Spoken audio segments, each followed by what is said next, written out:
Hello friends, welcome to our YouTube channel exploring techno R D tutorials. आज आपण बघणार आहोत अकाउंटन्सी अँड बुक किपिंगमध्ये फायनल अकाउंट. तर फायनल अकाउंट सुरू करण्यापूर्वी त्याचं बेसिक आपण आज स्टडी करूया. मी नेक्स्ट व्हिडिओमध्ये फायनल अकाउंट एक्सप्लेन करेन. या व्हिडिओमध्ये त्याचं बेसिक एंट्रीज आहे, ज्या इम्पॉर्टंट एंट्रीज आहे फायनल अकाउंटच्या, त्याच एंट्री मी एक्सप्लेन करणार आहेत. चला स्टार्ट करूया डिप्रिसिएशनपासून. डिप्रिसिएशन काय असतं? डिप्रिसिएशन म्हणजे घसारा, किमतीत उतारा.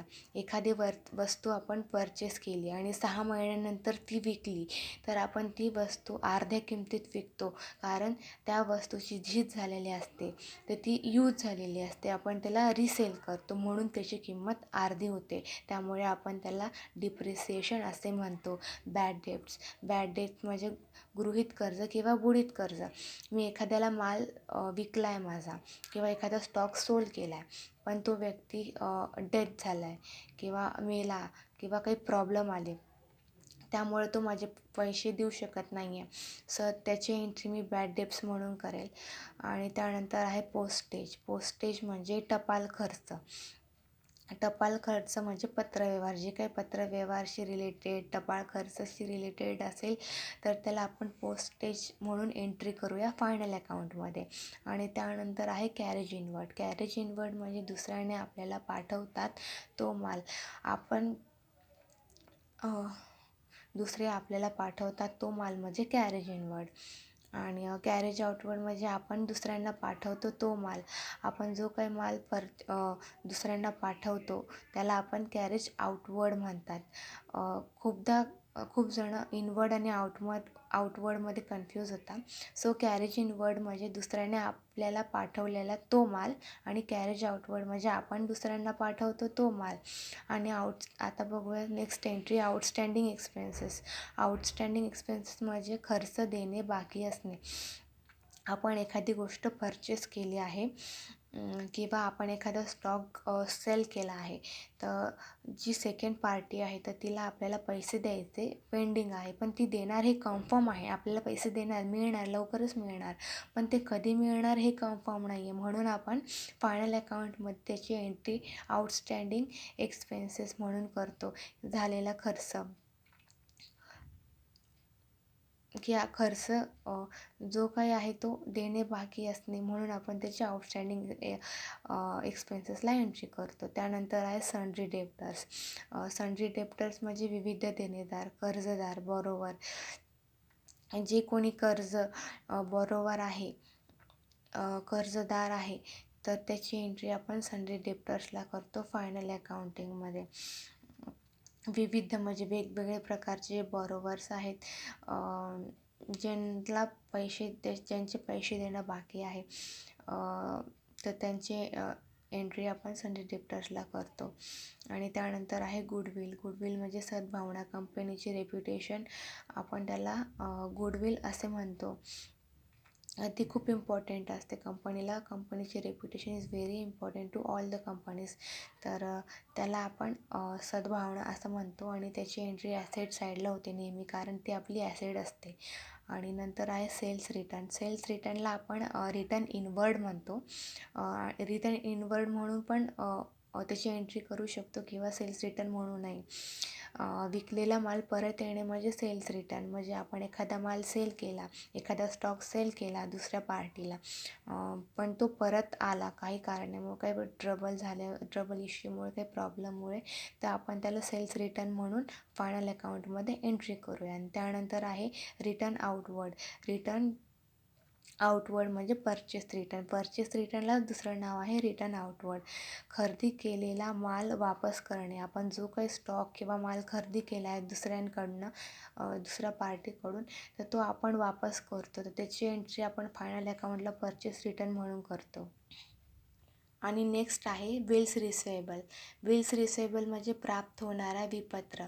आपण एखाद्याला माल विकला आणि त्याने आपल्याला पैसे दिले, सो जे आपण पैसे दिले तर आपण एक रेकॉर्ड स्टॅब्लिश करतो किंवा रेकॉर्ड ठेवतो. तर रिसिप्ट ठेवतो, त्याच्या आपण एक रिसिप्ट ठेवतो की ट्रान्झॅक्शन सक्सेसफुली झालेलं आहे. तर ते आपण बिल्स रिसिवेबल, पैसे मिळाले, प्राप्त होणारे विपत्र म्हणून आपण त्याची नोंद एंट्री करतो फायनल अकाउंटमध्ये. त्यानंतर आहे बिल्स पेएबल, देणे करणारे विपत्र. आपण एखादा स्टॉक परचेस केला आणि दुसऱ्या पार्टीला पैसे दिले तर बिल्स पेएबल, तर त्याची एंट्री आपण देणे करणारे विपत्र. तर ती रिसिप्टला म्हणजे त्याला आपण बिल्स पेएबल म्हणून देणे करणारे विपत्र, म्हणजे ज्याचे आपल्याला पैसे दिले, आपण दुसऱ्यांना पैसे दिले त्याची आपल्याला रिसिप्ट भेटते, सो त्याला आपण बिल्स पेएबल म्हणतो. बिल्स पेएबल हे ऑलवेज लॅबिलिटी साईडला येतं. आणि त्यानंतर आहे ऑडिट फीस. आणि ऑडिट फीस पाहूया. ऑडिट फीस म्हणजे तपासणी खर्च. कंपनीमध्ये ऑडिटिंग होतं, प्रत्येकदा रेकॉर्ड चेक केले जातात, त्याची पण काही फीस दिल्या जाते. कंपनीमध्ये सगळं सुरळीत चाललं हे चेक करण्यासाठी ऑडिट केल्या जातं आणि त्याची फीस दिली जाते. त्याची फीस आपण फायनल अकाउंटमध्ये ऑडिट फीस म्हणून एंट्री करतो. त्यानंतर आहे रॉयल्टी. रॉयल्टी म्हणजे ठराविक काळासाठी दिलेले भाडे. आपण एका काळासाठी एक जागा भाड्याने घेतली आणि त्याची भाडे देतोय कुठल्याही गोष्टीचं, त्याला आपण रॉयल्टी म्हणतो. आणि रॉयल्टीची एंट्री ऑलवेज ॲसेट साईडला होते. त्यानंतर आहे इम्पोर्ट ड्युटी. इम्पोर्ट ड्युटी म्हणजे बाहेरून येणारा मालासाठी भरलेला कर. इम्पोर्ट ड्युटी हे एक टॅक्स आहे आणि या टॅक्सचं जर आपण डेफिनेशन पाहिली म्हणजे बाहेरून जो काही माल येतो तर त्याच्यासाठी आपण जो काही टॅक्स भरतो त्याला इम्पोर्ट ड्युटी म्हणतात. कन्व्हिनियन्स म्हणजे जाण्या येण्याचा खर्च. जो काही जाण्याचा किंवा येण्याचा जो काही माल, स्टॉक पाठवण्याचा किंवा आणण्याचा जी काही प्रोसेस होते तर त्या खर्चाला किंवा त्या एक्सपेन्सेसला आपण कन्व्हिनियन्स म्हणून एंट्री करतो फायनल अकाउंटमध्ये. लीज होल्ड प्रिमायसेस म्हणजे भाडेपट्टी परिसर. भाडे देणे काही काळासाठी.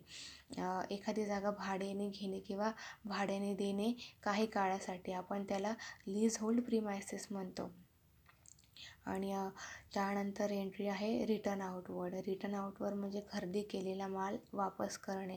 आपण एखादा माल खरेदी केला आणि तो वापस केला काही कारणामुळे, तर त्यावेळी काय होतं की दोन प्रोसेस होत्या. एक वेळेस डिस्काउंट अलाउड होतं किंवा एका वेळेस डिस्काउंट रिसिव्ड होतं. डिस्काउंट अलाउड झालं म्हणजे आपल्याला सूट सूट द्यावी लागते वापस केलेल्या मालावर.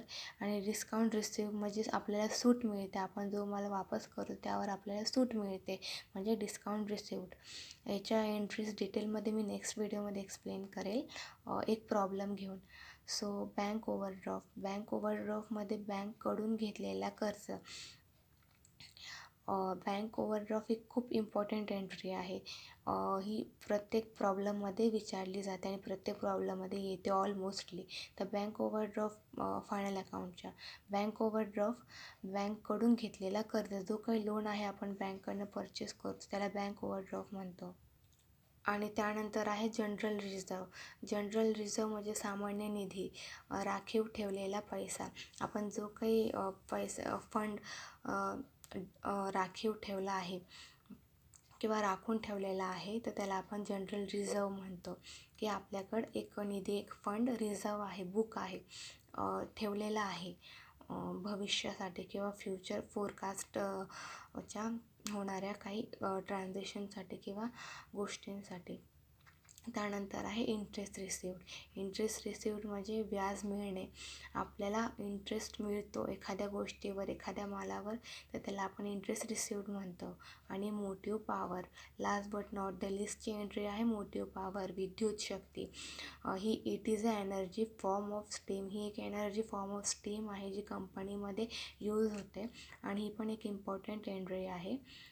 सो ह्या एंट्री इथंच संपत आहे. आणि काही अजून एंट्रीज आहे ज्या फायनल अकाउंटच्या खूप इम्पॉर्टंट आहेत. सगळ्याच एंट्री इम्पॉर्टंट असतात ॲक्च्युली, पण ह्या काही खूप महत्त्वाच्या एंट्री होत्या ज्या प्रत्येक प्रॉब्लेममध्ये आणि प्रत्येक क्वेश्चनमध्ये विचारल्या जातात.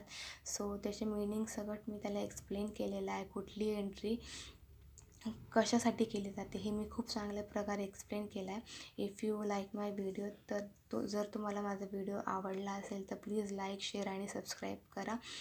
मी नेक्स्ट व्हिडिओमध्ये एक्सप्लेन करेल अकाउंट्सचे 3 टाईप्स आणि ॲडजस्टमेंट, फायनल अकाउंटच्या काही ॲडजस्टमेंट.